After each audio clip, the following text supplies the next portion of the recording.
Hello നമസ്കാരം, ഞാൻ സുനിൽ ഇടമുറി. ഇന്നത്തെ ഈ വീഡിയോയിൽ സോബാക്സിൽ എങ്ങനെയാണ് നമ്മൾ രജിസ്ട്രേഷൻ നടത്തേണ്ടത്, എങ്ങനെയാണ് നമുക്ക് റെഫറൽ ലിങ്ക് എടുക്കേണ്ടത് എന്നതിനെ കുറിച്ചാണ് വീഡിയോ ആദ്യം മുതൽ അവസാനം വരെ കാണുക.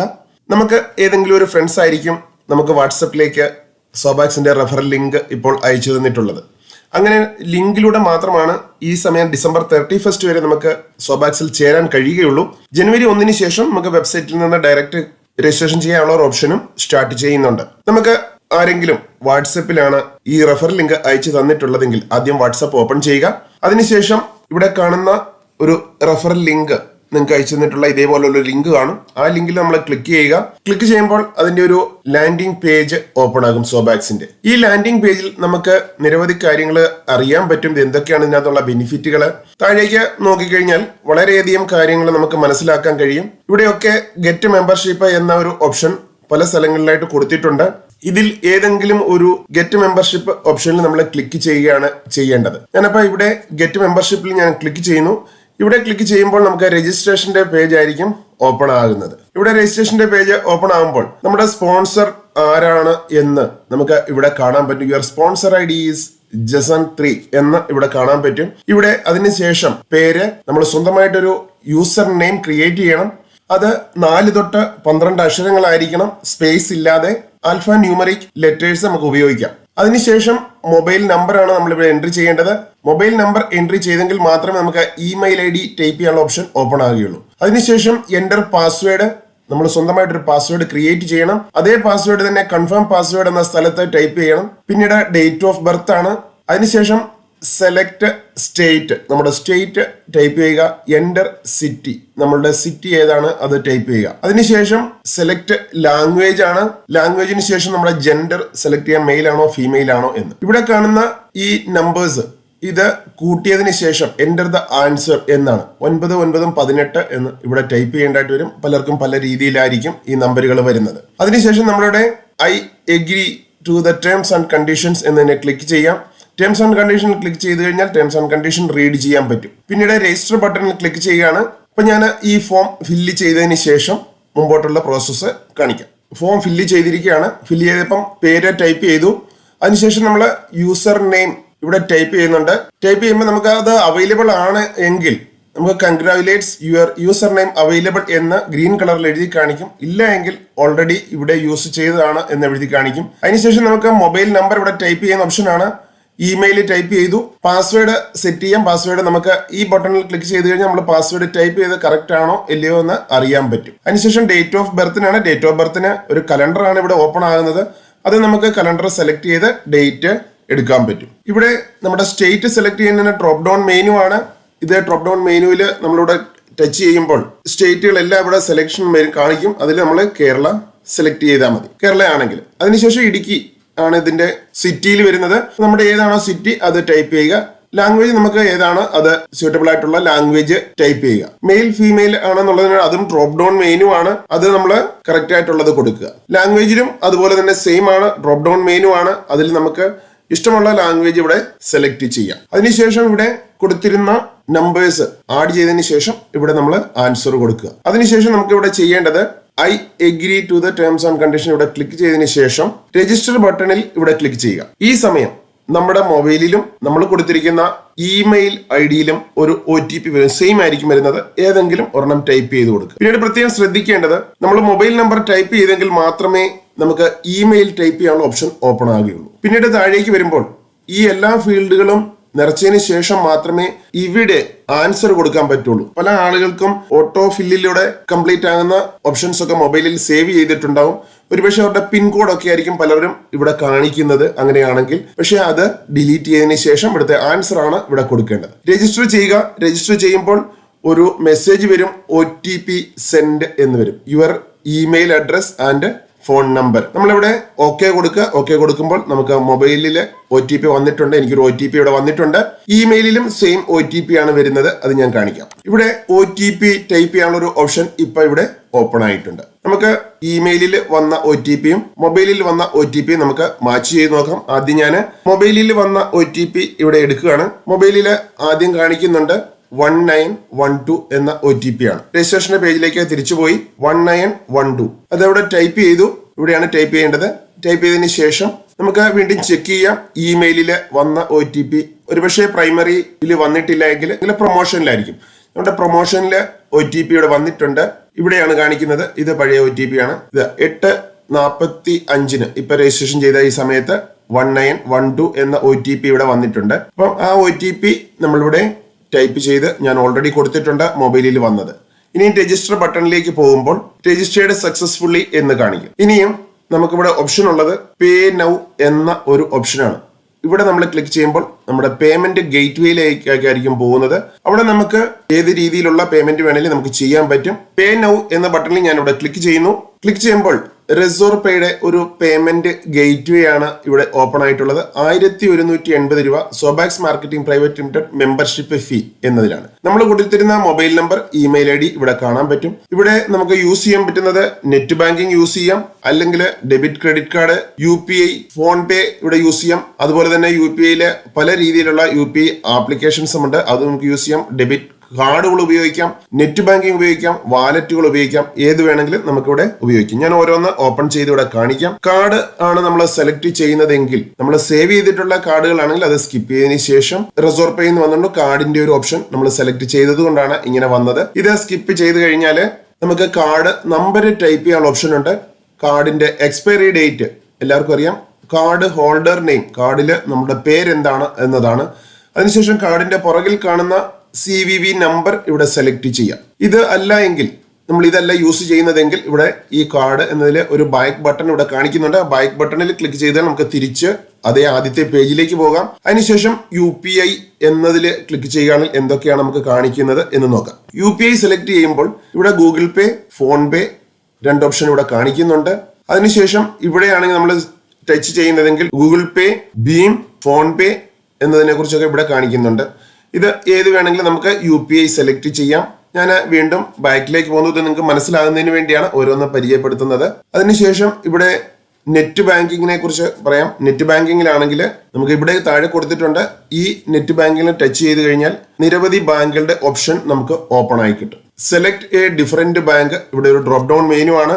ഇതിൽ ടച്ച് ചെയ്ത് കഴിഞ്ഞാൽ നമുക്ക് നമ്മുടെ ഏത് ബാങ്കിലാണ് അക്കൗണ്ട് ഉള്ളത് ആ ബാങ്ക് നമുക്ക് ഇവിടെ സെലക്ട് ചെയ്യാം. അല്ല എങ്കിൽ നമുക്ക് ഇവിടുന്ന് ഇത് ബട്ടൺ ക്ലോസ് ചെയ്യാം മേളിൽ നിന്ന്. ഞാനിവിടെ സെലക്ട് ചെയ്യുന്നത് SBI സെലക്ട് ചെയ്യാം. ഞാൻ നെറ്റ് ബാങ്കിങ് ചെയ്യുന്നതിൽ എങ്ങനെയാണ് പേയ്മെന്റ് പോകുന്നത് എന്ന് കാണിക്കാം. നമുക്ക് അതുമല്ല ഏത് രീതിയിലാണെങ്കിലും നമുക്ക് ബാക്ക് പോകാനുള്ള ഓപ്ഷൻ ഇവിടെ തന്നെ ഉണ്ട്. അതിൽ ക്ലിക്ക് ചെയ്താൽ ബാക്കിലേക്ക് പോകാൻ പറ്റും. ഇവിടെ UPI ആണ് നമ്മൾ സെലക്ട് ചെയ്യുന്നതെങ്കിൽ അതിലെ ഫോൺ പേ ആണെങ്കിൽ ഫോൺ പേയിലേക്കാണ് അതിൻ്റെ ഡീറ്റെയിൽസ് പോകുന്നത്. അതുപോലെ തന്നെ നമ്മൾ വാലറ്റിൽ പറഞ്ഞിട്ടുണ്ട്. വാലറ്റിൽ ക്ലിക്ക് ചെയ്യുകയാണെങ്കിൽ ഇവിടെ മൊബിക്വിക്ക്, റീചാർജ്, എയർടെൽ മണി, ജിയോ മണി ഇതേപോലുള്ള കുറെ ഓപ്ഷൻസ് ആയിരിക്കും കാണിക്കുന്നത്. അതിലെ അക്കൗണ്ട് ഉള്ളവർക്ക് അത് വേണമെങ്കിൽ യൂസ് ചെയ്യാം. ഞാൻ വീണ്ടും തിരിച്ച് മെയിൻ പേജിലേക്ക് പോകുന്നുണ്ട്. മെയിൻ പേജിൽ പോയതിനു ശേഷം ഞാനിവിടെ യൂസ് ചെയ്യുന്നത് നെറ്റ് ബാങ്കിങ് ആണ്. ഞാനിവിടെ യൂസ് ചെയ്യുന്നത് നെറ്റ് ബാങ്കിങ് യൂസ് ചെയ്തതിനു ശേഷം പ്രോസസ്സ് കംപ്ലീറ്റ് ആയതിനു ശേഷം വീണ്ടും കാണിക്കാം. ഇവിടെ നെറ്റ് ബാങ്കിങ് യൂസ് ചെയ്തു. ഞാൻ state bank of India select ചെയ്യുന്നു. സെലക്ട് ചെയ്തതിനു ശേഷം പേ എന്ന ബട്ടണിൽ നമ്മൾ താഴെ ക്ലിക്ക് ചെയ്യണം. എങ്കിൽ മാത്രമേ നമ്മുടെ പേയ്മെന്റ് ഗേറ്റ് വേയിലേക്ക് പോവുകയുള്ളൂ. സ്റ്റേറ്റ് ബാങ്കിന്റെ പേയ്മെന്റ് ഗേറ്റ് വേയിലേക്ക് വന്നു. ഇവിടെ നമ്മുടെ ക്രെഡൻഷ്യൽ ടൈപ്പ് ചെയ്ത് നമുക്ക് പേയ്മെന്റ് നടത്താൻ പറ്റും. ഇവിടെ ഞാൻ ഡീറ്റെയിൽ ടൈപ്പ് ചെയ്തു. അതിനുശേഷം ലോഗിൻ ബട്ടണിൽ ക്ലിക്ക് ചെയ്യുന്നു. ഇപ്പൊ നമ്മുടെ പേയ്മെന്റ് സിസ്റ്റത്തിലേക്ക് പോകുന്നുണ്ട്. അവിടെ ചെല്ലുമ്പോൾ നമുക്ക് കാണാൻ പറ്റും 1180 രൂപ സെൻഡ് ചെയ്യുന്നതിന് വേണ്ടിയാണ്. അവിടെ നമുക്കൊരു കൺഫേം ബട്ടൺ ഉണ്ട്. അത് ഓരോ ബാങ്കിന്റെ ഏത് രീതിയിലാണെന്ന് നിങ്ങൾ മനസ്സിലാക്കി അതേ രീതിയിൽ ചെയ്യുക. ഇവിടെ കൺഫേം ബട്ടണിൽ ഇവിടെ ക്ലിക്ക് ചെയ്യുന്നു. ക്ലിക്ക് ചെയ്യുമ്പോൾ നമുക്ക് വീണ്ടും ഒരു കൺഫർമേഷൻ SBI തരുന്നുണ്ട്. അത് കറക്റ്റ് ആണോ ഇല്ലയെന്ന്, ആർക്കാണ് പേയ്മെന്റ് പോകുന്നത്, എത്ര രൂപയാണ് പോകുന്നത് എന്നതിനെ കുറിച്ച് ഡീറ്റെയിൽസ് ഇവിടെ കാണിക്കും. കൺഫേം എന്നതിൽ ഞാൻ വീണ്ടും ക്ലിക്ക് ചെയ്യുന്നു. ഇപ്പൊ മൊബൈലിൽ ഒരു OTP വരും. ആ OTP ആണ് നമ്മളിവിടെ ടൈപ്പ് ചെയ്യേണ്ടത്. SBIയിൽ നിന്ന് ഒരു OTP വന്നിട്ടുണ്ട്. OTP ഇവിടെ സെലക്ട് ചെയ്യാം. ഞാൻ ഇവിടെ വന്ന OTP ഇവിടെ നമ്മൾ ടൈപ്പ് ചെയ്യുകയാണ് ചെയ്യുന്നത്. ഞാൻ OTP ടൈപ്പ് ചെയ്തു. അതിനുശേഷം കൺഫേം ബട്ടണിൽ ക്ലിക്ക് ചെയ്യുന്നു. പേയ്മെന്റ് സക്സസ്ഫുൾ ആയിട്ടുണ്ട്. SBIയിൽ നിന്ന് പൈസ താങ്ക് യു ഫോർ പേയ്മെന്റ് എന്ന് കാണിക്കുന്നുണ്ട്. അതിനുശേഷം പേയ്മെന്റ് കൺഫേം ആയിട്ടുണ്ടെങ്കിൽ അതേ രീതിയിലായിരിക്കും കാണിക്കുന്നത്. നമ്മുടെ പേയ്മെന്റ് കൺഫേം ആയിട്ടില്ല, നമ്മുടെ ഡാറ്റയുമായിട്ട് അത് ലിങ്ക് ആയിട്ടില്ല എങ്കിൽ ക്ലിക്ക് ടു പേ എന്ന് എഗെയിൻ വീണ്ടും കാണിക്കും. അങ്ങനെയുള്ളവര് കുറച്ച് വെയിറ്റ് ചെയ്തതിനു ശേഷം അതേ രീതിയിൽ ചെയ്യുക. ഇവിടെ നമ്മൾ ലോഗിൻ ചെയ്യുമ്പോൾ നമ്മൾ കൊടുത്തിരുന്ന യൂസർ നെയിമും പാസ്വേഡും ഉപയോഗിച്ച് നമ്മളിവിടെ ലോഗിൻ ചെയ്യുമ്പോൾ എന്താണ് കാണിക്കുന്നത് എന്ന് നോക്കാം. ഞാനിവിടെ കൊടുത്തിരുന്ന അതേ യൂസർ നെയിം കൊടുത്ത് ഞാൻ വീണ്ടും ലോഗിൻ ചെയ്യുകയാണ്. ഇവിടെ കൊടുത്തിരുന്ന യൂസർ നെയിമും പാസ്വേഡും ഉപയോഗിച്ച് നമ്മൾ ലോഗിൻ ചെയ്യാം. ലോഗിൻ ചെയ്യുമ്പോൾ നമുക്കൊരു മെസ്സേജ് ഇവിടെ കാണിക്കുന്നുണ്ട്. ടൈം കാണിക്കും. Welcome to Sobax, please wait up to 72 hours എന്ന് കാണിക്കുന്നുണ്ട്. ഇത് പേടിക്കേണ്ട കാര്യമില്ല. നിങ്ങളുടെ പേയ്മെന്റ് കൺഫേം ആയിട്ടുണ്ടെങ്കിൽ ഇതേ രീതിയിലായിരിക്കും കാണിക്കുന്നത്. അല്ല എങ്കിൽ ഇവിടെ ക്ലിക്ക് ടു പേ എന്ന അഡീഷണൽ ആയിട്ട് ഒരു മെസ്സേജ് ഇവിടെ കാണിക്കും. ഇവിടെ നമ്മുടെ പേയ്മെന്റ് കൺഫർമേഷൻ ആയിട്ടുണ്ട്, നമ്മുടെ ഡാറ്റയുമായിട്ട് ലിങ്ക് ആയിട്ടുണ്ടെങ്കിൽ ഇതേ രീതിയിലായിരിക്കും. അല്ല എങ്കിൽ ഒരുപക്ഷെ നമ്മുടെ ഇന്ന് പേയ്മെന്റ് പോകും. പോയതിനു ശേഷം നമുക്ക് കൺഫർമേഷൻ ഇവിടെ കിട്ടുന്നില്ല എങ്കിൽ, നമ്മുടെ ഡാറ്റയുമായിട്ട് ലിങ്ക് ആയിട്ടില്ല എങ്കിൽ ഇവിടെ ക്ലിക്ക് ടു പേ എന്ന് വീണ്ടും കാണിക്കും. അതിൽ നിങ്ങൾ രണ്ടാമത് ക്ലിക്ക് ചെയ്യാതിരിക്കുക. നിങ്ങൾ കോൺടാക്ട് ചെയ്യുക. അഡ്മിനെ കോൺടാക്ട് ചെയ്തതിന് ശേഷം നിങ്ങളുടെ പേയ്മെന്റ് വന്നിട്ടുണ്ടോ, നിങ്ങളുടെ ഡാറ്റയുമായിട്ട് കണക്ട് ആയിട്ടുണ്ടോ എന്ന് ചോദിച്ചതിന് ശേഷം മാത്രം രണ്ടാമത് നിങ്ങൾ പേയ്മെന്റിന് ശ്രമിക്കുക. അപ്പൊ ഇതാണ് രജിസ്ട്രേഷന്റെ പ്രോസസ്സ്. ഇനി ഓൾറെഡി രജിസ്ട്രേഷൻ ചെയ്തിട്ടുള്ള ഒരു അക്കൗണ്ടിനെ കുറിച്ച് ഞാൻ കാണിക്കാം. അതിനു മുമ്പ് നമുക്ക് ഈ പ്രോസസ്സ് നടക്കുമ്പോൾ നമുക്ക് വരുന്ന കൺഫർമേഷൻ എന്തൊക്കെയാണ് എന്നതൂടെ മനസ്സിലാക്കാം. അതിനുവേണ്ടി ഞാൻ ഇമെയിൽ ഓപ്പൺ ചെയ്യുന്നു. ഇമെയിൽ ഓപ്പൺ ചെയ്ത് ഞാൻ ഒന്ന് റിഫ്രഷ് ചെയ്യുകയാണ് കൊടുത്തിരുന്നത്. ഇവിടെ OTP വരെ വന്നതാണ് നമ്മൾ കണ്ടത്. അതിനുശേഷം ഇവിടെ പ്രൈമറിയിൽ ഒരു മെസ്സേജ് ഇവിടെ വന്നിട്ടുണ്ട്, സോബാക്സ് പേയ്മെന്റ് എന്നത്. ഇവിടെ നമുക്ക് ഈ ഒരു മെസ്സേജ് ഓപ്പൺ ചെയ്യുമ്പോൾ നമുക്കിവിടെ കാണാൻ പറ്റും. മൊബൈലിലാണെങ്കിൽ മൊബൈൽ വ്യൂവിലാണ്, ഞാനിത് കമ്പ്യൂട്ടറിൽ ക്ലിയർ ആയിട്ട് കാണിക്കുന്നതേ ഉള്ളൂ. ഇവിടെ ഒരു ഇൻവോയ്സ് നമുക്ക് പേയ്മെന്റ് കൊടുക്കുന്ന സമയത്ത് വരുന്നുണ്ട്. നമ്മൾ 1180 രൂപ കൊടുത്തതായിട്ടുള്ളൊരു ഇൻവോയ്സ് മാത്രമാണ് ഇവിടെ വരുന്നത്. നമ്മുടെ ID ആക്ടിവേഷൻ ആയതിനു ശേഷം, അപ്രൂവ് ആയതിനു ശേഷം നമുക്ക് നമ്മുടെ മെയിൻ ആയിട്ടുള്ള ഒരു ഇൻവോയ്സ് സൈറ്റിൽ നിന്ന് എടുക്കാൻ പറ്റും. മെമ്പർഷിപ്പ് അപ്രൂവ് ആയതിനു ശേഷം വന്ന ഒരു മെസ്സേജ് നേരത്തെ രജിസ്ട്രേഷൻ ചെയ്തതിനെ കുറിച്ചാണ്. മെമ്പർഷിപ്പ് അപ്രൂവ് ആയതിനു ശേഷം വരുന്ന ഒരു മെസ്സേജ് ഇതേ രീതിയിലായിരിക്കും. മെമ്പർഷിപ്പ് ഈസ് അപ്രൂവ്ഡ്, പേര് ഇവിടെ കാണിക്കുന്നുണ്ട്, പാസ്വേഡ് ഇവിടെ കാണിക്കും, ലോഗിൻ ചെയ്യാനുള്ള ലിങ്ക് കാണിക്കും. ഇത്രയും കാര്യങ്ങളാണ് ഇവിടെ കാണിക്കുന്നത്. നമുക്ക് മെമ്പർഷിപ്പ് അപ്രൂവ് ആയതിനു ശേഷം വരുന്ന ഒരു മെസ്സേജാണ്. അതും ഇമെയിലിൽ വരും. അത് ഏത് ഫോൾഡറിലാണ് വരുന്നത് എന്ന് നിങ്ങൾ ഒന്ന് ചെക്ക് ചെയ്ത് നോക്കുക. ഇത് പ്രൈമറിയിൽ വരാൻ ചാൻസ് ഉണ്ട്, അല്ലെങ്കിൽ പ്രൊമോഷനിൽ വരാൻ ചാൻസ് ഉണ്ട്. അപ്പൊ അത് നിങ്ങൾ പ്രത്യേകം ശ്രദ്ധിക്കുക. ഇനിയും ലോഗിൻ ചെയ്ത ഒരു ID എങ്ങനെയാണ് നമുക്ക് റെഫറൽ ലിങ്ക് എടുക്കുന്നത് എന്നതിനെ കുറിച്ച് കാണിക്കാം. ഓൾറെഡി രജിസ്റ്റർ ചെയ്തിട്ടുള്ള ഒരു ID അതിവിടെ ഓപ്പൺ ചെയ്തിട്ടുണ്ട്. ഓപ്പൺ ചെയ്യുമ്പോൾ നമുക്ക് ഇവിടെ കാണാൻ പറ്റുന്നത്, ആദ്യം നമുക്ക് റെഫറൽ ലിങ്ക് ഇവിടെ കാണാൻ പറ്റും. ഈ റെഫറൽ ലിങ്കിൽ ഒന്ന് ടച്ച് ചെയ്ത് കഴിഞ്ഞാൽ ഇത് നമുക്കിവിടെ കോപ്പി ആകും. ഇപ്പൊ ഇത് കോപ്പി ആയി എന്നാണ് അർത്ഥം. ഇനി നമുക്കത് വാട്സപ്പിൽ നമുക്ക് പേസ്റ്റ് ചെയ്യാം. ഞാനൊന്ന് വാട്സപ്പിൽ പേസ്റ്റ് ചെയ്ത് കാണിക്കാം. വാട്സപ്പ് ഓപ്പൺ ചെയ്യുക, അതിന്റെ താഴെ നമുക്കിത് പേസ്റ്റ് ചെയ്യാം. ഞാനിവിടെ പേസ്റ്റ് ചെയ്തു ആ ID. ആദ്യത്തെ പേജിൽ എന്തൊക്കെയാണ് നമുക്ക് ഡീറ്റെയിൽസ് എന്നതിനെ കുറിച്ച് മനസ്സിലാക്കാം. നമ്മുടെ യൂസർ നെയിം ഇവിടെ കാണിക്കും, നമ്മൾ കൊടുത്തിരുന്ന പേര്, ഏത് സമയത്താണ് നമ്മൾ രജിസ്ട്രേഷൻ നടത്തി, നമ്മുടെ സ്പോൺസറിന്റെ ID കറക്റ്റ് ആണോ എന്ന് കാണാം. നമ്മുടെ ID ആക്റ്റീവ് ആണോ അല്ലയോ എന്ന് ഇവിടെ കാണിക്കും. അതിനുശേഷം ഇവിടെ താഴേക്ക് നോക്കുമ്പോൾ total income, entrepreneur rewards due എന്ന് പറഞ്ഞാൽ നമുക്ക് മാസത്തിൽ എത്രയാണ് നമുക്ക് ബാങ്കിലേക്ക് കിട്ടേണ്ടത് എന്നതിനെ കുറിച്ചാണ് ഇവിടെ. അതുപോലെ റിസർവ് മണി 500 രൂപ റിസർവ് മണിയെ കുറിച്ച് പറഞ്ഞിട്ടുണ്ട്, അതായത് സബ്സ്ക്രിപ്ഷന് വേണ്ടിയാണ്. ലൈഫ് സ്റ്റൈൽ റിവാർഡ്സ് എന്തൊക്കെയാണെന്നുള്ളത്, അഫിലിയേറ്റ് കമ്മീഷൻ, നമുക്ക് നേരിട്ട് നമ്മൾ എത്ര സെയിൽസ് നടത്തുന്നുണ്ട് അതിന്റെ അഫിലിയേറ്റ് കമ്മീഷൻ ഇവിടെ കാണിക്കും. വിഡ്രോവൽ എമൗണ്ട് എത്രയാണ് എന്നത് ഇവിടെ കാണിക്കും. അതുപോലെ നമുക്ക് സാലറി ആക്റ്റീവ് ആവുന്ന സമയത്ത് അതിന്റെ കുറിച്ചുള്ള ഡീറ്റെയിൽസ് കാണിക്കും. ടോട്ടൽ ടീമിൽ എത്ര മെമ്പേഴ്സ് ആണ് ഉള്ളത് എന്ന്, അത് ആക്റ്റീവും ഇന്നാക്റ്റീവുമായിട്ടുള്ള മെമ്പേഴ്സിന്റെ ഡീറ്റെയിൽ ആയിരിക്കും ഇവിടെ കാണിക്കുന്നത്. പ്രീമിയം ക്ലബിൽ എത്ര, ബ്രോൺസ് ക്ലബിൽ എത്രയാണ്, സിൽവർ ക്ലബിൽ എത്രയാണ് എന്നതിനെ കുറിച്ച് നമ്മുടെ ടീമിലേക്ക് താഴേക്ക് ആളുകൾ വരുന്ന അനുസരിച്ച് ഓരോ ക്ലബുകളെ കുറിച്ചും നമുക്ക് ഡീറ്റെയിൽസ് ഇവിടെ കാണാൻ പറ്റും. മെയിനായിട്ട് ഈ പേജിൽ ഇത്രയുമാണുള്ളത്. ഇനിയും ഈ ഒരു 3 ലൈനിൽ ടച്ച് ചെയ്ത് കഴിഞ്ഞാൽ ഇവിടെ ഓപ്പൺ ആകുന്നത് manage account, club membership, my ടീമിൽ പോയി കഴിഞ്ഞാൽ നമുക്ക് ജീനിയോളജി കാണാൻ പറ്റും. ഇവിടെ 2 ഓപ്ഷനാണ് ഇവിടെ ഉള്ളത്. ഒന്ന് ജീനിയോളജി കാണാൻ പറ്റും, ഒന്ന് ഡയറക്റ്റ് ഡൗൺലൈൻസിന്റെ ഡീറ്റെയിൽസ് ഇവിടെ കാണാൻ പറ്റും. ഓൾ ഏണിംഗിൽ കാണിക്കുന്നത് total earning, affiliate commission, entrepreneur reward, passive income calculator. ഇവിടെ പാസീവ് ഇൻകം കാൽക്കുലേറ്ററിനെ കുറിച്ച് ഞാൻ നേരത്തെ ഒരു വീഡിയോ ചെയ്തിരുന്നു. അത് നമുക്ക് കാൽക്കുലേറ്റ് ചെയ്ത് നോക്കാം, നമ്മൾ എത്ര ആളുകളെയാണ് ഡയറക്റ്റ് നമ്മൾ റെഫർ ചെയ്യുന്നത്, അതിനെക്കുറിച്ചുള്ള കംപ്ലീറ്റ് ഡീറ്റെയിൽസ് നമുക്ക് ഇവിടെ ടൈപ്പ് ചെയ്ത് കൊടുക്കാം. നമ്മൾ എത്രമാത്രം ആത്മാർത്ഥമായിട്ട് വർക്ക് ചെയ്യുന്നു അതിന്റെ ഡിപ്പെൻഡിലായിരിക്കും നമ്മുടെ ഇൻകം കൂടുന്നത്. ഇവിടെ എന്റർപ്രണർ റിവാർഡ്സിന് വേണ്ടിയാണ്, അതായത് പാസീവ് ഇൻകത്തിന് വേണ്ടിയുള്ള ഒരു കാൽക്കുലേറ്റർ ആണ്. നമുക്കിവിടെ ടൈപ്പ് ചെയ്യാം. ഇവിടെ ഇപ്പൊ 3ന്റെ മാട്രിക്സ് പ്ലാൻ ആണ് കറക്റ്റ് ആയിട്ട് പോകുന്നത് എങ്കിൽ നമ്മുടെ ടീമിൽ 9 ലെവൽ ആകുമ്പോൾ 29,523 മെമ്പേഴ്സ് ആയിരിക്കും. ടോട്ടൽ നമുക്ക് കിട്ടുന്ന വരുമാനം എന്ന് പറയുന്നത് 14,76,150 രൂപയായിരിക്കും 3ന്റെ മാട്രിക്സ് ആണെങ്കിൽ മാത്രം. നമ്മൾ ഡയറക്റ്റ് ആയിട്ട് കൂടുതൽ ആളുകളെ നമ്മൾ ഇൻട്രൊഡ്യൂസ് ചെയ്യുന്നുണ്ട് എങ്കിൽ ഇതാണ് നമ്മുടെ ഡയറക്റ്റ് മെമ്പേഴ്സ് എത്രയാണെന്നുള്ളത്. നമ്മളിവിടെ ഒരു 10 എന്ന് ഞാൻ ടൈപ്പ് ചെയ്യുകയാണ്. 10 ടൈപ്പ് ചെയ്യുകയാണെങ്കിൽ എത്രയാണ് ടീമിന്റെ ഗ്രോ വരുന്നത് എന്ന് നോക്കാം. ഞാൻ 10 പേരെ റെഫർ ചെയ്യുന്നു. ഈ 10 പേരും 3 സെയിൽസ് വീതം മാത്രമാണ് നടത്തുന്നത് എങ്കിൽ നമ്മുടെ സെക്കൻഡ് ലെവലിൽ 30 പേരുണ്ടാവും. ഈ 30 പേരും 3 സെയിൽസ് ആണ് നടത്തുന്നത് എങ്കിൽ 3 സെയിൽസ് വീതമാണ് നടത്തുന്നതെങ്കിൽ നമ്മുടെ തേർഡ് ലെവലിൽ 90 മെമ്പേഴ്സ് ആണ്. ഈ 90 മെമ്പേഴ്സും 3ന്റെ മാത്രം മാട്രിക്സ് കാൽക്കുലേറ്റ് ചെയ്ത് പോയാൽ പോലും നമുക്ക് താഴെ വരുന്നത് വരുമാനം നോക്കിക്കഴിഞ്ഞാൽ 49,20,000 രൂപയാണ് വരുമാനം. നമ്മൾ മാക്സിമം റെഫർ ഡയറക്റ്റ് ചെയ്യുക. ഞാനിവിടെ വീണ്ടും ഒരു 100 ഡയറക്റ്റ് നമുക്ക് ഉണ്ടെങ്കിൽ ഈ 100 ആളുകൾ നമുക്ക് ഡയറക്റ്റ് ഉണ്ട്. ഈ 100 പേരും മിനിമം 3 പേരെ വീതമെങ്കിലും ഇൻട്രൊഡ്യൂസ് ചെയ്യുന്നുണ്ട് എങ്കിൽ നമുക്ക് വളരെ വലിയൊരു ഇൻകം ആയിരിക്കും. ഇതിൽ 100% വർക്കൗട്ട് ചെയ്യുമ്പോഴാണ് ഇത്രയും ആളുകൾ വരുന്നത്. പക്ഷേ നമ്മൾ 100 പേര് ഡയറക്റ്റ് ആയിട്ട് ചെയ്തു. അതിൽ മറ്റുള്ള ആളുകൾ എത്രമാത്രം വർക്ക് ചെയ്യുമെന്ന് നമുക്ക് പറയാൻ പറ്റത്തില്ല. എങ്കിലും ഒരു 50% എങ്കിലും വർക്ക് ചെയ്യുന്നവരുണ്ടെങ്കിൽ നമ്മുടെ 9 ലെവല് കംപ്ലീറ്റ് ആകുമ്പോൾ നമുക്ക് കിട്ടുന്ന വരുമാനം എത്രയാണെന്ന് നമുക്ക് നോക്കാം. ഇത് 100% വർക്കൗട്ട് ചെയ്യുകയാണെങ്കിൽ നമുക്ക് കിട്ടുന്നത് 4,92,00,000. നമ്മൾ ഡയറക്റ്റ് ആയിട്ട് 100 മെമ്പേഴ്സിനെ നമ്മൾ ഇൻട്രൊഡ്യൂസ് ചെയ്തു. ഇവിടെ നമുക്ക് കിട്ടുന്ന വരുമാനം എന്ന് പറയുന്നത് 4,92,00,000 രൂപയാണ്. ഇതിന്റെ ഒരു 50% മാത്രമാണ് വർക്ക് നടക്കുന്നത് എങ്കിൽ പോലും ഏകദേശം 2.5 കോടി അടുത്ത് നമുക്ക് വരുമാനമാണ്. അതുമല്ല നമ്മളൊരു 10% മാത്രം വർക്ക് നടത്തുന്നു എങ്കിൽ പോലും നമുക്ക് ഏകദേശം 49 ലക്ഷം രൂപ നമുക്ക് കിട്ടുന്നുണ്ടാവും. 49 ലക്ഷം രൂപ നമ്മൾ മാക്സിമം ഡയറക്റ്റ് റെഫർ ചെയ്യുന്നു.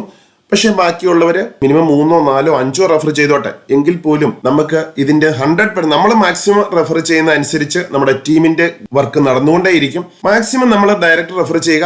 അവരുടെ വർക്ക് അവരിൽ ഡിപ്പെൻഡ് ആണ്. ഓരോരുത്തരും മിനിമം 3 റെഫറൻസിനെ കൊണ്ടുവരുമ്പോഴാണ് എന്റർപ്രണർ റിവാർഡ്സ്, അതായത് മന്ത്ലി പാസീവ് ഇൻകം ലഭിക്കുന്നത്. അപ്പം കഴിയുന്നത് നമ്മൾ മാക്സിമം ഡയറക്റ്റ് ആയിട്ട് റെഫർ ചെയ്യുക. നമ്മൾ എത്രമാത്രം റെഫർ ചെയ്യുന്നുണ്ട് അതിന്റെ ഡിപ്പെൻഡിൽ നമ്മുടെ ടീം ഗ്രോ ആകും. ഉദാഹരണമാണ് ഞാൻ ഇവിടെ പറഞ്ഞത് തന്നെ. നമ്മളൊരു 100 ഡയറക്റ്റ് മെമ്പേഴ്സിനെ നമ്മൾ ഇൻട്രൊഡ്യൂസ് ചെയ്യുന്നുണ്ട്. ബാക്കി എല്ലാവരും 100 വേണ്ട, വെറും 3 മെമ്പേഴ്സിനെ മാത്രമാണ് ഇൻട്രൊഡ്യൂസ് ചെയ്യുന്നതെങ്കിൽ നമുക്ക് കിട്ടുന്ന വരുമാനം എന്ന് പറയുന്നത് 4 കോടിയാണ് എന്ന് ഞാനിവിടെ പറഞ്ഞു. ഇതിന്റെ നമ്മൾ 100% വർക്ക് ചെയ്തു, 100 പേരെ കൊണ്ടുവന്നു. പക്ഷെ താഴേക്കുള്ള ആളുകൾ ഒരു 10% മാത്രമാണ് വർക്ക് ചെയ്യുന്നത് എങ്കിൽ പോലും 49 ലക്ഷം രൂപയാണ് നമുക്ക് ലഭിക്കുന്നത് സുഹൃത്തുക്കളെ. അപ്പൊ നമ്മള് തീർച്ചയായിട്ടും ആത്മാർത്ഥമായിട്ട് വർക്ക് ചെയ്യുക. വളരെ ജെന്യൂൻ ആയിട്ടുള്ള ഒരു സിസ്റ്റമാണിത്. വളരെ സിൻസിയർ ആയിട്ട് ലൈഫ് ലോങ് കൊണ്ടുപോകേണ്ട ഒരു പ്രൊജക്റ്റ് ആയിട്ട് നമുക്ക് ഇതിനെ കൊണ്ടുപോകാൻ പറ്റും. എല്ലാ കൂട്ടുകാർക്കും ഇത് ഷെയർ ചെയ്തു കൊടുക്കുക. എങ്ങനെയാണ് രജിസ്ട്രേഷൻ നടത്തേണ്ടത് എന്ന് വളരെ ശരിയായിട്ടുള്ള മെസ്സേജുകൾ മാത്രം മറ്റുള്ളവർക്ക് ഷെയർ ചെയ്യുക. തെറ്റായിട്ടുള്ള ബിസിനസ് പ്ലാൻ ആർക്കും കൊടുക്കരുത്. ഇനി നമുക്ക് വളരെ ദൂരം നീങ്ങേണ്ടതുണ്ട്. എല്ലാവരുടെയും ഫൈനാൻഷ്യൽ ഫ്രീഡം ആകുന്നതിന് സഹായിക്കുന്ന ഒരു സിസ്റ്റമാണ് നമ്മൾ ക്രിയേറ്റ് ചെയ്തിട്ടുള്ളത്. വളരെ സിൻസിയർ ആയിട്ട് ആത്മാർത്ഥതയോടെ നിങ്ങളോടൊപ്പം ഞാൻ എന്നും ഉണ്ടാവും. വിശ്വസിക്കുക, ആത്മാർത്ഥമായിട്ട് വർക്ക് ചെയ്യുക, മറ്റുള്ളവരിലേക്ക് ഷെയർ ചെയ്യുക. നമ്മൾ ഏതൊരു ബിസിനസ് ചെയ്താലും ഒരു 3 മാസം, ഒരു 6 മാസം ആകുമ്പോൾ നമ്മൾ ശരിക്കും ഒരു പ്ലാറ്റ്ഫോമിൽ കയറിയിരിക്കും. ഓരോ വ്യക്തികളും നമ്മൾ ചേരുന്ന അന്ന് തന്നെ നമുക്ക് കൂടുതൽ ഇൻകം കിട്ടുക എന്നല്ല. നമ്മളൊരു ബിസിനസിന്റെ തുടക്കമാകുമ്പോൾ നമ്മളും തീർച്ചയായിട്ടും കൂടുതൽ ആത്മാർത്ഥമായിട്ട് വർക്ക് ചെയ്യുക. തീർച്ചയായിട്ടും നമുക്ക് ഈ ഒരു ബിസിനസ്സിലൂടെ വളരെ നല്ല ഇൻകം അച്ചീവ് ചെയ്യാൻ പറ്റും. ഒരു 3 മാസം ആകുമ്പോഴേക്കും ഫൈനാൻഷ്യൽ ഫ്രീഡം ആകാൻ ഈ ഒരു ബിസിനസ് സഹായിക്കുമെന്നതിൽ യാതൊരു സംശയവും വേണ്ട. എല്ലാ കൂട്ടുകാരും വളരെ ആത്മാർത്ഥമായിട്ട് വർക്ക് ചെയ്യുക. മാക്സിമം നിങ്ങൾ ഷെയർ ചെയ്യുക കൂട്ടുകാർക്ക്. എന്തെങ്കിലും സംശയങ്ങൾ ഉണ്ടെങ്കിൽ എന്നെ നേരിട്ട് കോൺടാക്ട് ചെയ്യാം. എല്ലാ കൂട്ടുകാർക്കും നല്ലൊരു ദിവസം കൂടി ആശംസിക്കുന്നു. നന്ദി, നമസ്കാരം.